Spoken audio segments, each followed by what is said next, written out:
సుమారు 5 రోజులు బయట ఉంటారు. ఇక్కడికి వచ్చినప్పుడు ఫస్ట్ మ్యాటర్ అది చెప్పారు ఒకసారి. పేరు చెప్పండి. అదే 5 రోజులు దూరంగా ఉన్నప్పుడు ఆ పవిత్రమైన గోదావరిలో ఋషులు మళ్ళీ స్నానం చేస్తారు కాబట్టి అక్కడ స్నానం చేయకూడదు. ఆ కారణం చేతి ఇక్కడికి వచ్చేవారు అనమాట. అది స్టార్టింగ్లో చెప్పాను.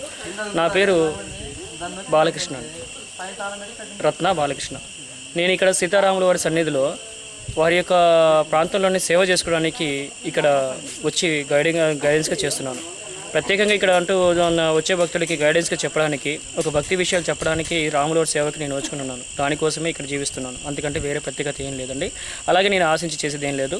అది రాముల సేవకి నేను ఎలా అయితే పాత్రనయ్యానో ఇక్కడికి వచ్చే ప్రతి ఒక్కరిలో కూడా ఒక భక్తిని, ఒక నమ్మకాన్ని, అట్లాంటివి ఒక మంచిగా స్వభావాన్ని కల్పించడమే ఈ స్థలంలో ఉన్న ప్రత్యేకత. అది కూడా ఈ యొక్క ప్రాంతానికి వచ్చే భక్తులకి నేను చెప్పే స్టోరీ వారికి మనస్ఫూర్తిగా మా మనసుకి తాకినప్పుడే, వాళ్ళు హృదయపూర్వకంగా తెలుసుకున్నప్పుడే వాళ్ళకి ఈ యొక్క స్థలంలో అర్థమవుతుంది. ఒక విశ్వాసంతో ఈ భక్తి మార్గాన్ని ఎన్నుకొని ఇలా నడుచుకుంటున్నాను. ప్రత్యేకంగా నాకంటూ నేను ఆశించింది లేదు. ప్రత్యేకంగా నా కోసం నేను ఏది కూడా నిలబెట్టుకుంది లేదు. కేవలం ఇక్కడ ఒక సన్యాసిగా జీవిస్తున్నాను.